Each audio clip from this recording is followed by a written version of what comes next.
One piece का एक ऐसा कैरेक्टर जिसका दिल तो इंसान का है मगर शरीर है लोहे का। बार्थोलोम्यू कुमा वन पीस की सबसे इमोशनल बैक स्टोरी। एक ऐसा इंसान जो एक समय में किंग था, जिसका खुद का किंगडम था, डिग्निटी थी, इज्जत थी, लेकिन उसके बाद वही इंसान एक मशीन बन गया जिस पर कोई इमोशनल कंट्रोल नहीं। उसकी यादें भी मिट चुकी है और फिर भी उसने कभी एक बार भी शिकायत नहीं की। वन पीस का सबसे साइलेंट कैरेक्टर कुमा, सबसे ट्रेजिक और सबसे मिसअंडरस्टूड कैरेक्टर। पार्ट 1, कुमा का शुरुआती जीवन। अपना कुमा सोरम किंगडम में रहता था, मगर उसके इवल राजा की वजह से, जो कि प्रजा पर अत्याचार करते हुए जा रहा था, उसने उसके राजा को डिफाई किया और बचा लिया अपना किंगडम, सोरम किंगडम, और लोगों ने उसे बना दिया उसका राजा। मगर बड़ा दिल होने की वजह से उसने उसके प्रीवियस राजा, जो कि बहुत अच्छा इंसान था, उसको ये पोस्ट हैंडल कर दी, क्योंकि उसके जीवन में कभी रॉयल होना था ही नहीं। कुमा का बचपन एक स्लेव के रूप में गुजरा। सेलेस्टियल ड्रैगन, वो लोग जो खुद को भगवान समझ रहे हैं, वही हेलमेट पहने हुए कुत्ते, उन्होंने कुमा को और उसके परिवार को एक खिलौना समझा। लोगों के सामने उसे मारा, इंसल्ट किया और टॉर्चर किया। ये सब नॉर्मल था और गवर्नमेंट ने कुछ नहीं किया, क्योंकि उनके लिए कुमा जैसे लोग बस एक टूल है जिसे वो यूज करते हैं। लेकिन एक बात अलग थी कुमा में, वो कभी भी अपना गुस्सा दुनिया पर नहीं निकालता था। पार्ट 2, रेवोल्यूशनरी आर्मी और कुमा का मीटअप। कुमा ने बचपन में ही डिसाइड कर लिया था कि वो एक दिन दुनिया का करप्ट सिस्टम के खिलाफ खड़ा होगा। इसी मिशन में उसकी मुलाकात ड्रैगन से हुई और वो रेवोल्यूशनरी आर्मी का पार्ट बन गया। ड्रैगन ने उसकी स्ट्रेंथ और उसके दर्द को समझा। कुमा एक फियरलेस वॉरियर था जो लड़ता था उनके लिए जिनके पास आवाज नहीं थी, और वहीं पे उसकी लाइफ का एक नया चैप्टर स्टार्ट हो गया। Part 3, Pacifista project. सब कुछ छोड़ दिया। वर्ल्ड गवर्नमेंट ने वेगापन के साथ मिलकर एक टॉप सीक्रेट प्रोजेक्ट शुरू किया, पैसिफिस्टा प्रोग्राम। ये एक प्लान था जिसमें एक पावरफुल ह्यूमन को कंप्लीटली ट्रांसफॉर्म करके साइबोर्ग बनाया जाएगा, और इसके लिए उन्होंने चूज किया कुमा को। लेकिन ये बात शॉकिंग थी, क्योंकि कुमा ने खुद ही ऑफर एक्सेप्ट किया था। सोचो, अपनी बॉडी, अपनी मेमोरी, अपना अस्तित्व, सब कुछ दे दिया उसने बिना किसी गारंटी के। क्यों?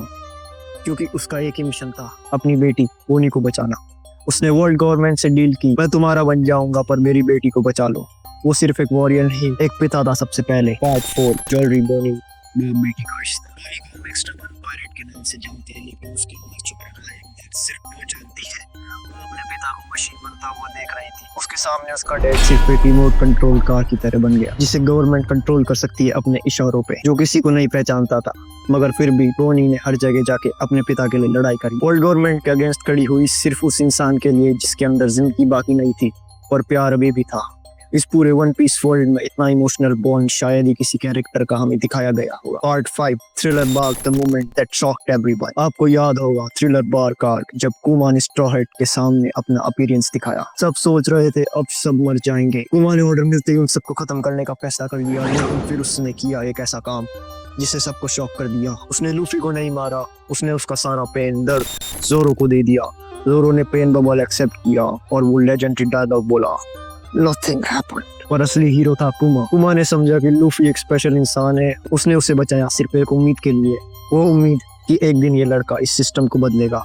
Just like Dragon। पार्ट 6, सब कुछ भूल गया मगर दिल नहीं। वेगापंक ने एक एक करके कुमा की सारी मेमोरीज डिलीट कर दी, उसकी फैमिली, उसका मिशन, उसकी आइडेंटिटी, सब कुछ। लेकिन फिर भी जब लूफी के क्रू का सनी शिप साबाओरी में था और उसे कोई प्रोटेक्ट नहीं कर रहा था, वहीं पे कुमा ने साइलेंटली शिप को प्रोटेक्ट किया बिना किसी रीजन के, क्योंकि उसका दिल भी जिंदा था। उसके अंदर एक चिंगारी अभी भी थी जो दिखाती है कि तुम्हारी सोल मशीन से कभी भी डिस्ट्रॉय नहीं हो सकती। पार्ट 7, कुमा की लेगेसी। एक मशीन जैसी दिखने वाला इंसान। अभी भी आप एनीमे देख रहे हो तो आप जानते हो कि कुमा की स्टोरी अभी भी चल रही है। उसका दर्द, उसकी जर्नी और उसका प्यार बोनी के लिए सब कुछ ग्रेजुअली रिवील हो रहा है, और हर एक पैनल में, हर एक सीन में हमें दिखाया जा रहा है कुमा का sacrifice more than anyone in One Piece. वो एक राजा था, वो एक फादर था, वो एक सोल्जर था, और सबसे इम्पोर्टेंट वो एक इंसान था जिसे मशीन बनाया गया, और उसका इंसान होना कभी खत्म नहीं हुआ। अगर आपको भी लगता है कि Kuma is most emotional and underrated character of One Piece, तो अपना फेवरेट मोमेंट कमेंट करो और इस वीडियो को लाइक करो, चैनल को सब्सक्राइब करो। इन की नई पावर्स के बारे में जानना है तो ये वाला वीडियो चेक आउट करो और देखते रहो। Stay out of this मशवा।